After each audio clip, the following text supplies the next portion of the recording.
Boa noite, pessoal. Bem-vindos à Rádio Comunidade 98.1, programa Camada de Mistura, o programa que mistura meio ambiente, educação, ciência, tecnologia e empreendedorismo. Hoje a gente está recebendo a psicóloga Paula Poman. Vocês vão adorar ela. Paula, seja bem-vinda à Rádio Comunidade 98.1 FM, ao programa Camada de Mistura. E ao longo do programa aí a gente vai entender por que a gente te trouxe aqui, né, para falar sobre saúde mental, de certa forma, o Setembro Amarelo, né, a prevenção ao suicídio, que é importante. Então, te apresento aí para os nossos ouvintes, que depois vão ser os nossos espectadores lá no YouTube. Certo, obrigada, Klaus. Boa noite a todos os ouvintes, espectadores. É um prazer estar aqui hoje na Rádio Comunidade para falar um pouquinho desse tema tão importante que é a saúde mental. A gente sabe que setembro, o mês que nós estamos, né, é um mês que nós temos aí a campanha do Setembro Amarelo. Mas, como dito, algum tempo atrás eu ouvi um paciente dizer a mim, né, Setembro Amarelo são todos os meses do ano. É importante a gente falar sobre o autocuidado, sobre os nossos sentimentos e as nossas emoções. Então eu agradeço muito essa oportunidade, ela é muito bem-vinda, espero que eu possa contribuir, né, de uma maneira positiva a todos que estão assistindo, ouvindo. E, bom, como Cláudia disse, né, eu sou psicóloga, resido aqui no município de Tramandaí já há 11 anos, sou formada na Universidade do Vale do Rio dos Sinos, a Unicinos. Desde quando cheguei aqui em Tramandaí, tive a oportunidade de fazer alguns trabalhos dentro de políticas públicas, junto à Secretaria de Saúde, voltando ao atendimento a pessoas soropositivas, a mulheres vítimas de violência, trabalhos de prevenção voltado às questões relacionadas à violência sexual contra crianças e adolescentes, trabalhei com moradores de ruas, dependentes químicos, enfim, né? Atualmente o meu trabalho ele está na modalidade online, né? Tendo hoje pacientes de diferentes localidades, não só aqui da região, e o relato dos pacientes é que isso tem sido muito confortável, né? Porque dá para conciliar com a sua rotina de trabalho, às vezes é naquele intervalinho, né, do almoço, não precisa estar em casa, vai para o carro, vai para algum cantinho, e a gente realiza, então, esse processo psicoterapêutico.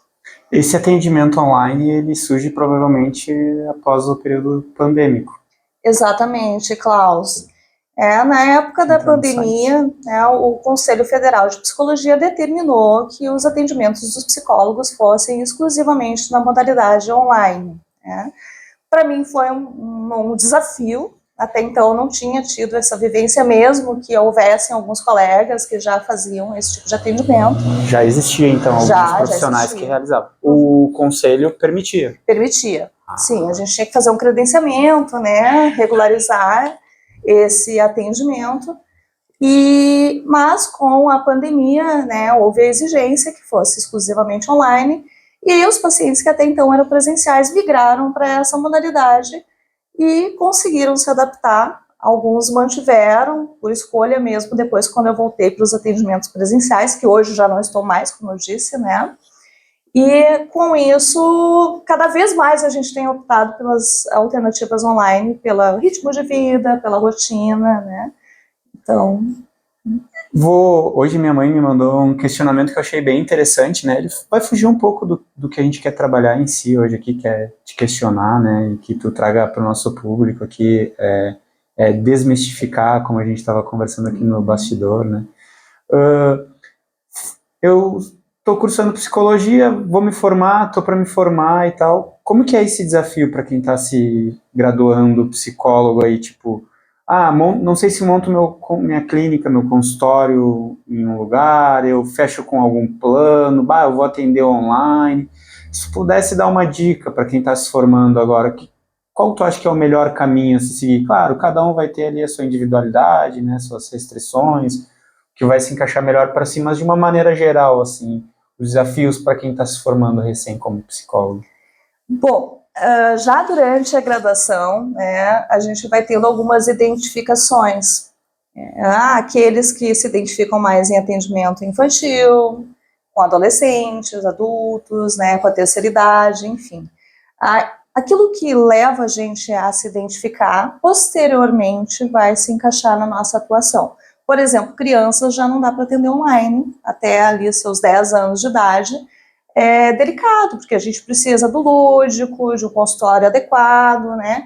Então, se há identificação com esse público, o indicado é que procure, né, ou montar o seu consultório, ou se vincular a alguma clínica. A gente aqui no município temos clínicas que atendem pelo SUS, né, que existe uma parceria junto ao CAPS, que realiza encaminhamentos para esses técnicos, para esses psicólogos, ou, né, a gente tem outras oportunidades, daqui a pouco, eu quero trabalhar em políticas públicas, né, no meu caso, assim, quando eu estava na graduação, muito me identifiquei com as políticas públicas, e aí, concurso público, um processo seletivo dentro da área, que tu te identifica.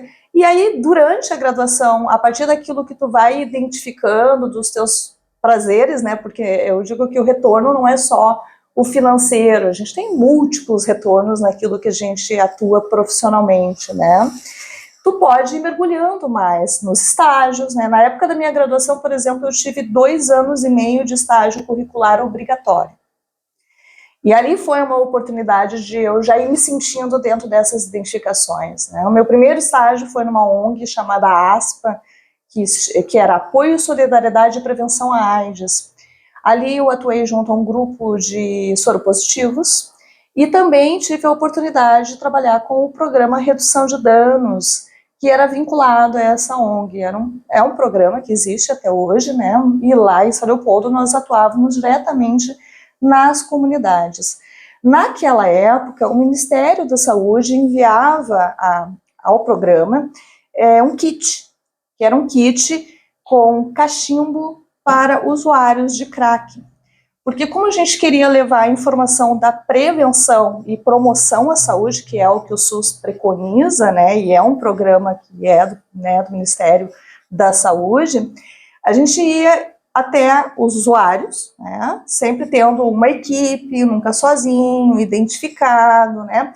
Normalmente, dentro dessa equipe que eu estou dizendo que são os redutores de danos, tinha algum redutor de dano que era usuário, que conhecia a comunidade, que favorecia o nosso acesso. Então, nós íamos até os usuários, entregávamos esse kit e trocávamos, então, aquele cachimbo que nós estávamos entregando e recolhíamos o cachimbo que eles faziam uso, que normalmente eram utilizados os cachimbos de cano PVC, ou de lata de refrigerante, de cerveja, que produzem fissuras na boca. A gente sabe que o HIV ele é um vírus que ele morre muito rápido fora do organismo, diferente da hepatite C, que é um vírus muito resistente, que pode sobreviver até 48 horas fora do organismo. E era nessa questão que a gente trabalhava, na informação sobre a importância de cada um usar aquele cachimbo, que não havia nenhuma aresta que produziria uma fissura, para evitar que eles compartilhassem produzindo fissuras e transmitissem, então, uns aos outros o vírus da hepatite C. Nossa, isso é quase que surreal, né? Porque tu tira um cachimbo para dar outro só para evitar, só não, né? Desculpa, mas para evitar a transmissão de uma doença, mas tu mantém o vício da pessoa, né?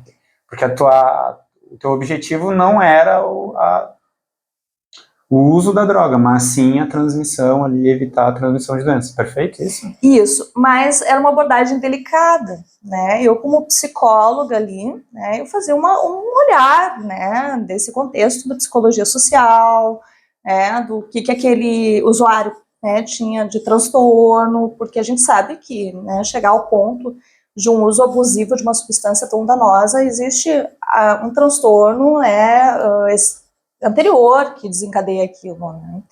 Então, a gente nunca pregou abstinência porque isso resultaria numa resistência. Então, a gente levava a informação e, com isso, muitas vezes haviam os acolhimentos e encaminhamentos para alguns casos de pessoas que queriam tratamento, para familiares também, né? Porque por vezes não só a gente atendia o usuário, mas a gente ia na casa dos familiares de usuários, né? Que precisavam desabafar, que precisavam, né, um suporte emocional diante daquele sofrimento que atinge todo o contexto, né? Não só apenas aquele que faz o uso da substância. E esse programa, ele é inspirado, né, num programa da Irlanda que era de troca, né, para os usuários de heroína, havia troca por metadona, né, que reduzia os danos também, né, porque era identificado que não tinha como fazer com que aquelas pessoas deixassem de usar a substância, mas reduzir os danos, então. E aqui no Brasil, né, esse programa ele surgiu na década de 80, onde havia um alto índice de pessoas contaminadas por HIV/AIDS. Então, naquela época, a droga mais usada era a droga injetável. E ali sim havia, né, uma grande probabilidade da transmissão do HIV, porque eles compartilhavam as seringas. E aí, então, tudo começou com a troca de seringas. Iam os redutores de danos, abordavam os usuários, levando esse kit também, com seringa, soro, e deixava uma caixa de coleta, né, de resíduos contaminados naquele local onde as pessoas faziam uso. E com isso foram diminuindo os casos de transmissão devido ao compartilhamento, né, da seringa. Isso a gente está falando de uma época também que haviam grupos de risco. A gente dizia, né, que bom, o HIV ele é um vírus que tem grupos de risco, né? Os usuários de drogas, os profissionais do sexo, os hemofílicos, as pessoas que tinham, né, uma vida promíscua, enfim. Isso lá na década de 80, isso mudou muito, né? Hoje já não tem mais esses grupos, qualquer pessoa que tiver uma relação sexual desprotegida está vulnerável a adquirir, apesar de a gente ter tido muitos avanços aí que nos permitem também uma queda nessa transmissão devido à indústria farmacêutica, os antirretrovirais, enfim, que hoje são disponibilizados, né? Isso é nada assim, só para complementar, isso é um estudo recente feito pelo Hospital Moinhos de Vento. A cada 50 pessoas, Porto Alegre, região metropolitana, uma é HIV positiva. E o interessante é que o Ministério da Saúde ele desenvolveu protocolos, né, que são protocolos de testagem, tratamento e carga viral indetectável. Porque uma vez que a pessoa faz uso do antirretroviral, assim, testou, diagnosticou, deu o reagente, é soro positivo, hoje o protocolo é já entrar com medicamento. Entrou com medicamento, tomando direitinho, aderiu o tratamento, a chance de baixar a carga viral. É o que a gente chama de carga viral indetectável, né? Porque é feito um exame de sangue, né, e ali eles fazem uma contagem do número de vírus, e com o uso da medicação, essa contagem leva a um número muito reduzido, que se nomeia, então, como carga viral indetectável. Uma vez que a pessoa está com a carga viral indetectável, a probabilidade dela transmitir o vírus é menor que 2%. Ela tem risco de se recontaminar se ela tiver uma relação sexual desprotegida, porque outra pessoa que tenha o vírus pode retransmitir a ela e prejudicar aquele tratamento, né? Mas com isso, né, a gente tem também aí não só a questão do tratamento da pessoa soropositiva, mas também a PrEP, né, que é um tratamento destinado às pessoas que se colocam em risco, que estão vulneráveis a adquirir o vírus, e essas pessoas passam a tomar um medicamento como se fossem soropositivas, mas não são, mas é um método de prevenção também. Paula, aproveitando, né, tentando fazer um gancho em cima do que você está falando, para entrar já no Setembro Amarelo e a gente falar desse mês que é importante, né, esse público, né, que a gente está falando especificamente agora, né, pode ser usuário de droga ou soropositivo, enfim, ele tem uma tendência maior a apresentar um quadro de tendência ao suicídio, assim? Sim, porque normalmente essas pessoas elas já têm um transtorno mental base. Já tem algo antes. Sim, usam da substância, né? Ou a promiscuidade, enfim. Já tem algo anterior, né? Que se agrega ao uso da substância ou situações de risco. E às vezes a gente nega, né, que uma situação de risco pode ser uma tentativa implícita de suicídio, né? Mas E tem algum desses transtornos que tu fala assim que é mais comum para quem tem essa tendência ao suicídio ou tem. Que tipo assim? Transtorno borderline. Pode. A gente até já ouviu falar nesse termo, mas pode desmistificar ele para nós. O transtorno borderline, ele é complexo falar sobre ele, né? Porque é uma estrutura psicológica, é um funcionamento, né? A gente tem carro a gasolina, a gente tem carro a álcool, né? Tem carro flex, né? Cada um tem um motor elétrico, né? Os híbridos que é elétrico e... Exato, né? Cada um tem um jeitinho de funcionar. E a nossa estrutura ela é formada a partir do nosso desenvolvimento, né? Até a partir da pré-história, como a gente diz na psicanálise, né? Nós todos temos pré-história. A gestação é a nossa pré-história. Né? E havia já uma construção de vínculo.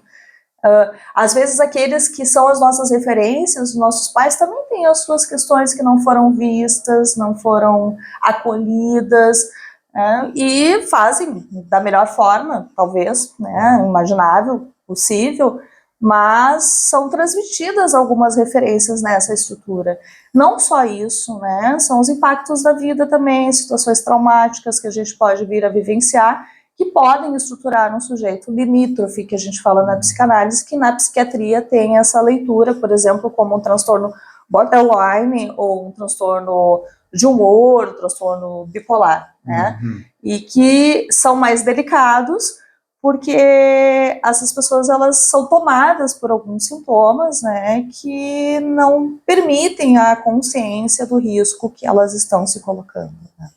Então, sim, de fato, é uma predisposição ali quem tem algum tipo de transtorno a cometer o suicídio e também ao fazer uso de droga ou ter uma certa promiscuidade, enfim, tem essa relação direta. Sim, por isso que a gente não pode negligenciar os sofrimentos, né? Eu há pouco ouvi, né, antes pecar pelo excesso do que pecar pela falta, né? Muito sentido isso, né? O excesso nesse sentido é acolher, oportunizar uma escuta técnica. Uma andorinha só não faz verão, né? A gente precisa de uma rede, nós somos seres gregários, né? Ninguém sobrevive sendo ser humano sozinho, né? Tu falou, a palavra que tu falou foi perdas, não? Como é que é? Agora é... Traumas. Me esqueci a palavra. Mas esse encarar, por exemplo, a gente passa por uma situação difícil, né? Uma perda, tem um desafio muito grande na vida, né? A gente tem obstáculos, né? A gente tem que encarar isso, né? Acho que tu tangenciou esse assunto. Eu queria que tu falasse um pouco disso, assim. Às vezes as crianças, adolescentes, até adultos, assim, eles tendem a fugir, né, dessas dificuldades que a vida nos propicia, né? Do teu ponto de vista, ou do psicólogo, enfim, como que é? Qual a importância disso, da gente pegar e encarar esse momento de dificuldade? Certo. A gente tem que valorizar o que é difícil a partir de 3 situações: frequência, intensidade e duração. Quem é que não fica triste de vez em quando? Desanimado, né? Ok, ansioso, né? Ansiedade, eu estava um pouquinho ansiosa para vir aqui hoje, né?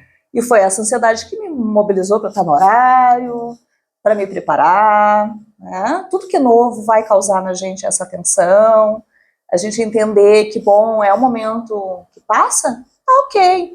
Mas se tiver frequência, intensidade, duração, alerta.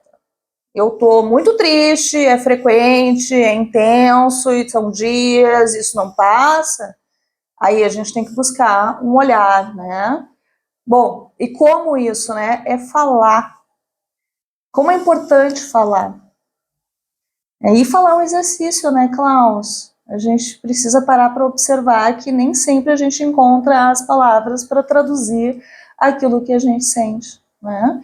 Então, e para quem falar? Para aquele que a gente se sente acolhido.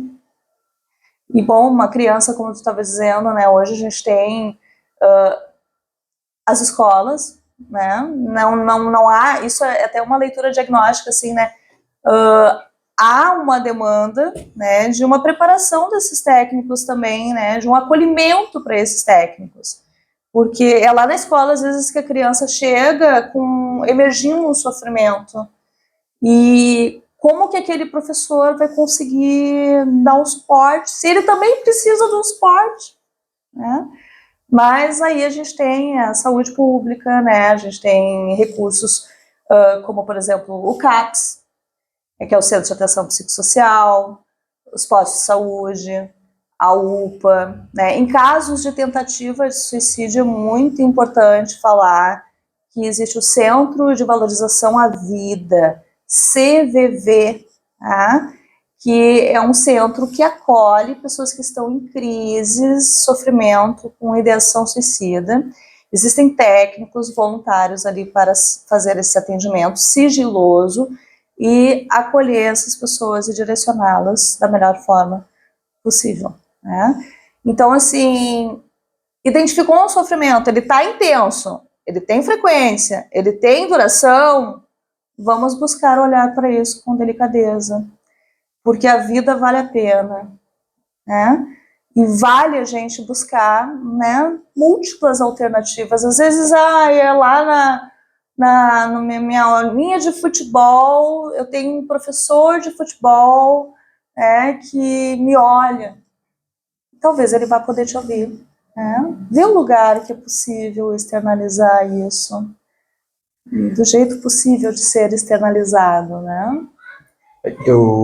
Essa semana, né, a FURG, que foi onde eu me formei como oceanólogo, na semana passada, uma menina de 26 anos, uma jovem, né, ela cometeu suicídio lá na FURG. Ela era do curso de Ciências Econômicas, né, e é o segundo caso em questão de 1 ano, 2 anos dentro do curso que uma estudante comete isso, né. Esse olhar do professor da graduação, né, ele é mais difícil ainda, né? Tipo, o professor da escola ainda ele tem um preparo maior para isso, ou ele tem uma vivência maior para, tipo, observar isso, e o da graduação não, né? Ele tá ali só para ensinar o profissional, o pesquisador, enfim, né? Por isso é tão importante esse convite aqui, Klaus, né? E que isso sirva como um efeito dominó, porque a gente tem que apertar nessa tecla repetidamente. Como eu citei antes e repito, a fala de um paciente meu: setembro amarelo são todos os meses do ano. Uma vida quando se perde. Como que tu vê falou de crianças, né? E ano passado eu estava lecionando e a gente levou a criançada no cinema para ver o filme das emoções. Como é que é o nome? Divertidamente. Divertidamente. Como psicóloga, né? Psicanalista, né? Posso falar assim? Como que tu vê aquele filme, Paulo? Ele é muito didático, muito bom, né? Crescer dói. Dói muito. Tu te lembra das dores que tu tinha quando tu era pré-adolescente? Não doía tua perna, teu braço de vez em quando? Assim? Claro. E o coração, né? As paixãozinhas da adolescência. Ai, muito sofrimento. Nossa, né? Parece que não ia acabar mais, né? Os dentes, que a dentista, gente nem tem memória, né? Porque a gente perde numa etapa da vida que a gente até esquece da dor do dente perdido, né? Mas crescer dói. Freud diria: para se viver é preciso morrer aos poucos. São mortes simbólicas. Logo mais, esse programa acaba. Morre. Mas ele vai renascer. Né? Haverão outros programas. Então, entender que faz parte do desenvolvimento, por vezes, essas dores, e retomando, se elas não forem intensas, frequentes e duradouras, ok, né? A gente precisa disso para poder se fortalecer. Então, como dizia o Renato Russo, né? Quando tudo está perdido, sempre existe um caminho. Entender que existe esse caminho, né? Então, é muito importante, repito, né, que sirva como efeito dominó, a gente levar essas informações. Eu mesma sou voluntária de escolas, amanhã eu vou estar numa escola em Cidreira. Tenho tido muitas demandas por parte de escolas da rede do Estado para atender os alunos e a equipe, né? Os professores. Os professores. Aham. Né? Porque sofrem também, Nossa Senhora. Como que eu faço com isso? Com um aluno, o professor, né? Eu acho que daí a saúde mental do professor, ela tá indo. E foi uma das questões que mais me chamou a atenção, apesar de eu acreditar que eu lido bem com as minhas emoções, enfim, né? Apesar de que às vezes tive que recorrer à psicóloga, né? Mas eu sempre acreditei que lidava bem. Mas a saúde mental dos profissionais que trabalham em escolas, ela é um negócio, é um farelo, é algo muito reduzido. Sim, porque é lá que eclode.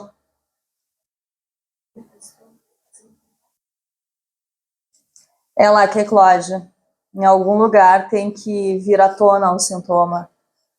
E como a criança ou adolescente ele tem o compromisso diário de estar na sala de aula, e lá emerge. E a gente está vivendo uma epidemia de saúde mental velada. Por que velada? Porque não é explícito, nomeado, divulgado, né? Ainda é um estigma, Ainda assim, basta a gente sair na rua dirigindo. Basta entrar na rede social. Nós mulheres, por exemplo, né, somos atravessadas por estereótipos de beleza. Se não tem aquela característica física, já há um abalo na sua autoestima. Já produz um sofrimento muito significativo. Não só as mulheres, mas os homens também, né, pelos corpos, pelos recursos que são postados ali, né, que ficam nesse processo comparativo. E aí, cada vez mais a gente vê as pessoas não tendo um suporte, um amparo para essas questões e projetando os seus sofrimentos nos outros. Na psicanálise a gente chama de mecanismo de defesa do ego, projeção. Às vezes tu tá ali no trânsito, demorou 3 segundos para arrancar o teu carro da sinaleira, já tem alguém falando X, Y e Z para ti. E buzinando. E esse X, Y, Z que a pessoa está dizendo não é algo teu que tu produziu, é dela. E aí a gente vê esse efeito dominó também do adoecimento social a partir desses estímulos.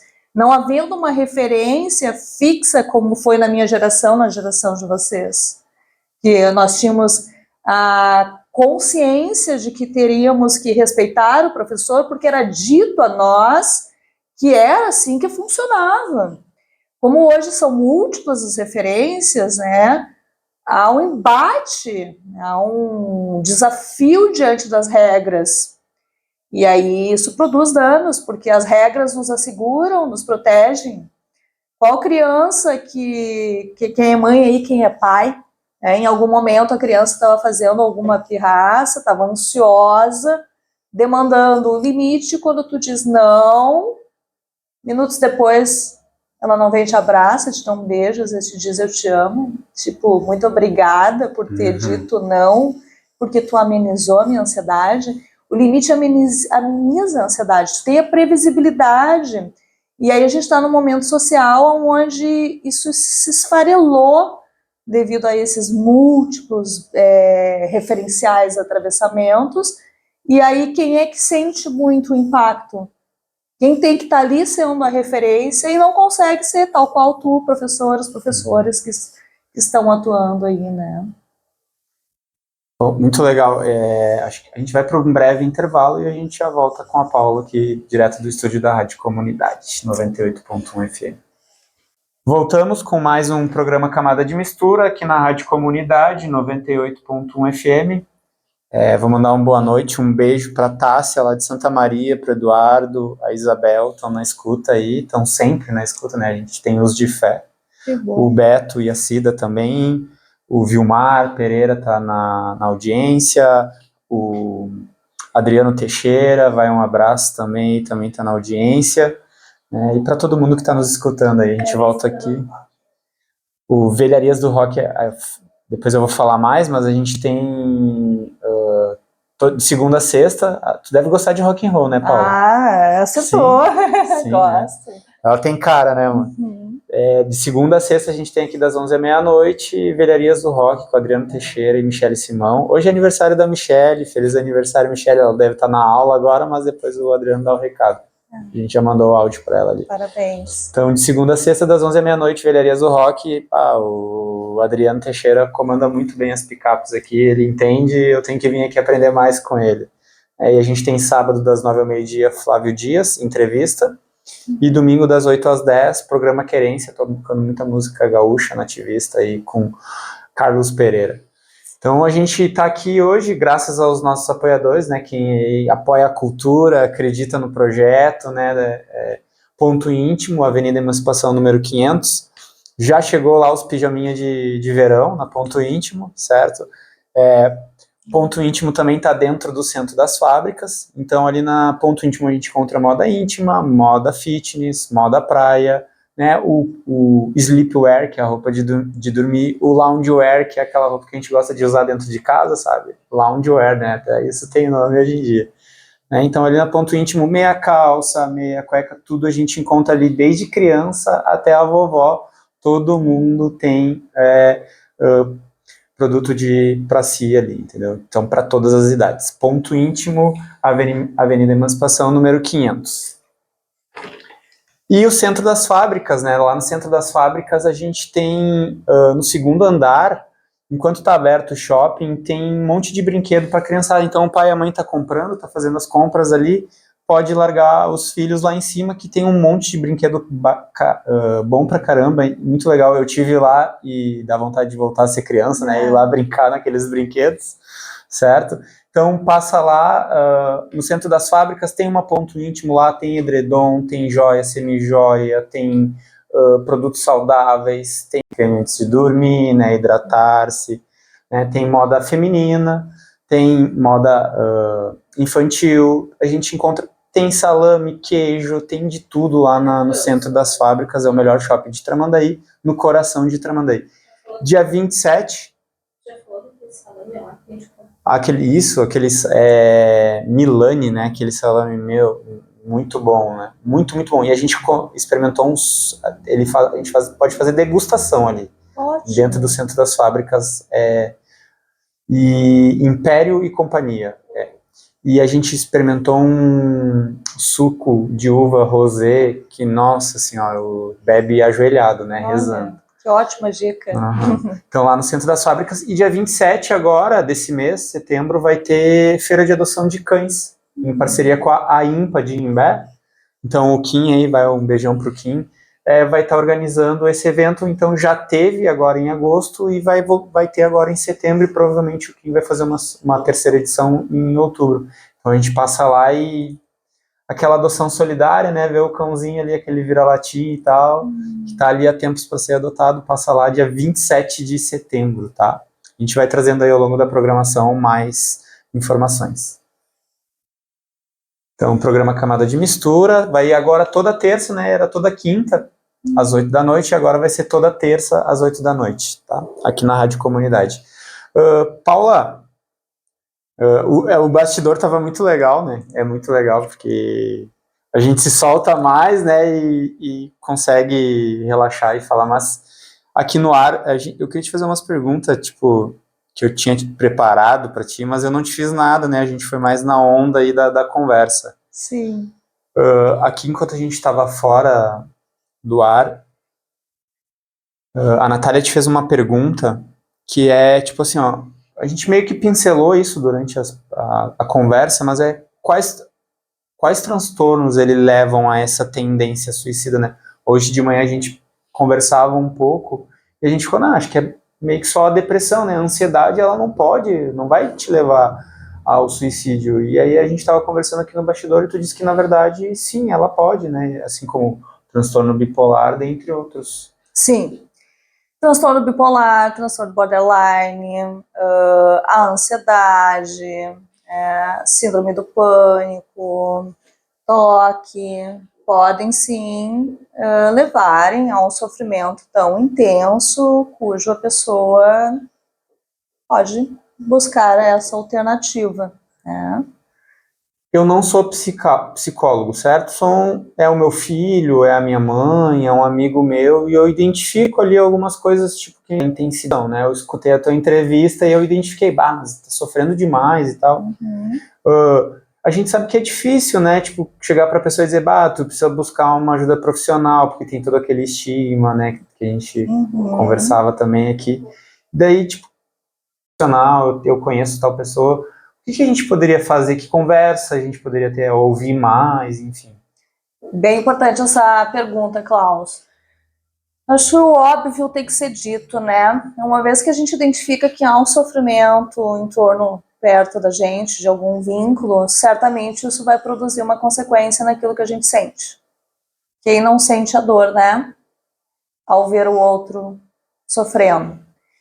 São frases importantes a serem ditas, né? O que tu sente é importante. Tu não tá sozinho. Eu tô aqui para te escutar. Se tu não quiser falar, eu tô aqui. Até para ficar no silêncio. Pode contar comigo. Se tu não te sente confortável comigo, eu posso te ajudar a buscar alguém que tu te sinta confortável. Aí nós temos os psicólogos para isso, né? Às vezes é preciso entrar com uma medicação. A medicação ela é importante para amenizar os sintomas e a pessoa se reencontrar consigo. Então, uma vez que há a identificação, é o colo, é o acolhimento, do jeito possível. As palavras são importantes, a escuta é importante e o direcionamento para um tratamento.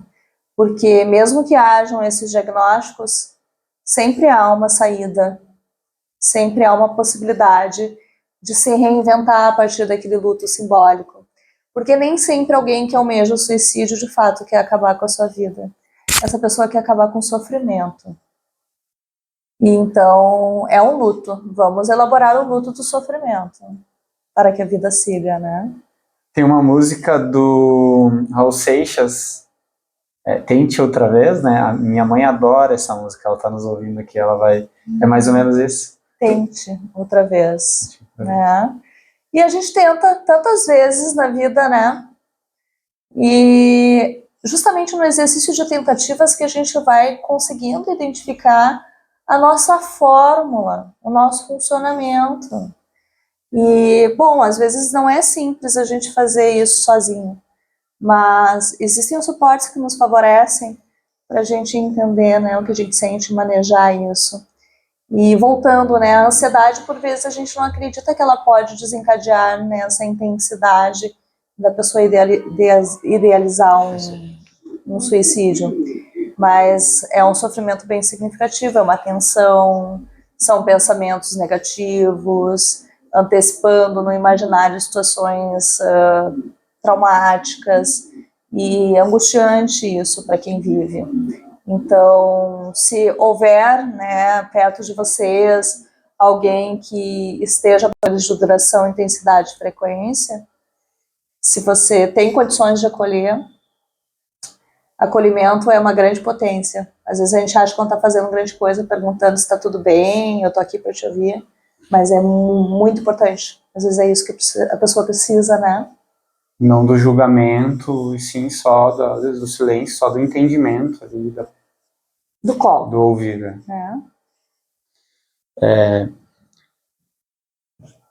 Quando a gente, né, pensa em tudo que a gente identifica numa pessoa ali que ela tem um sintoma, ou ela apresenta uma frequência muito grande e tal, tem coisas que a gente faz que de certa forma nos fazem sentir vivo, que a gente deveria prestar mais atenção e tal, que daí a gente deveria ter dentro da nossa rotina para manter a saúde mental.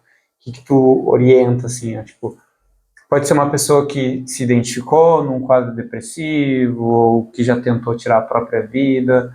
Além dessa ajuda profissional, que outras ferramentas né, ela pode ter no dia a dia dela para mudar esse quadro, para reverter essa situação? Ótimo.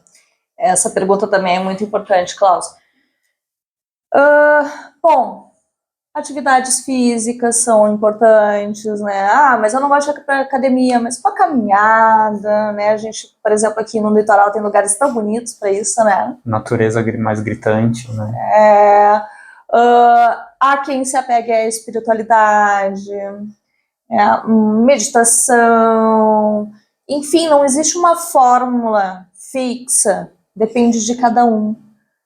Cuidar da sua alimentação é importante também, né? Porque às vezes a gente está ali com uma deficiência de vitamina, né?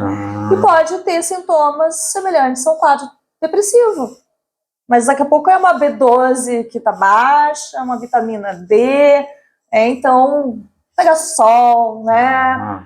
Tentar se alimentar, buscar, né, se protagonizar também dentro do que é possível, e aquilo que te faz bem é importante, né?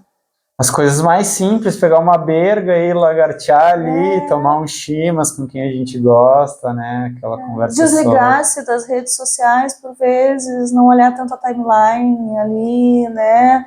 E observar, às vezes assim, eu tô assim meio estranho agora, chateado, fazer essa leitura, o que aconteceu?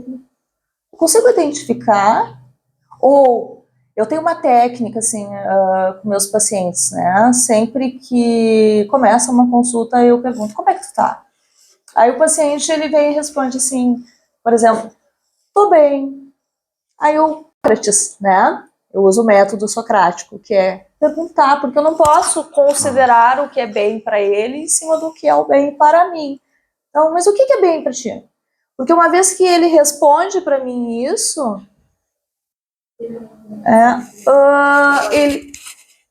ele também responde para ele, né? E aí, respondendo para ele também vai conseguindo repetir aquilo que faz bem, né? Refletir. Ele vai refletir. E se protagonizar, né? Sim. Tu tocou no assunto da rede social, da timeline, o feed ali, de que maneira esse uso excessivo ele está diretamente relacionado a desenvolver essa, não sei se transtorno, qual é a palavra mais certa, mas sim, né, tipo, o uso excessivo de rede social, de tecnologia, de jogos, sim, ele vai estar associado a essa maior tendência a uma saúde mental menor, a um suicídio. Sim, né? Na psicologia social a gente tem um termo que fala da síndrome da captura. Eu tô lá vendo o meu Instagram e daqui a pouco apareceu um tênis. Ai, que tênis legal! Eu começo a olhar o tênis e me interesso por ele. Mas eu tô precisando de um tênis? É uma necessidade minha. Vale a gente se questionar, né? Porque somos capturados de uma forma subjetiva e implícita a não nos darmos conta disso e passamos a ter desejos constantes e nem sempre eles são alcançáveis. Porque o que se vê ali também não é real, muitas vezes. Eu tô falando de uma propaganda, mas daqui a pouco a gente vê uma mulher ali que tem todo um filtro naquela foto e a gente quer chegar àquele patamar. Por exemplo, eu tive um tempo atrás uma paciente que é cabeleireira dela, disse assim, as minhas clientes chegam lá no salão com fotos de cabelos que são feitos pela inteligência artificial.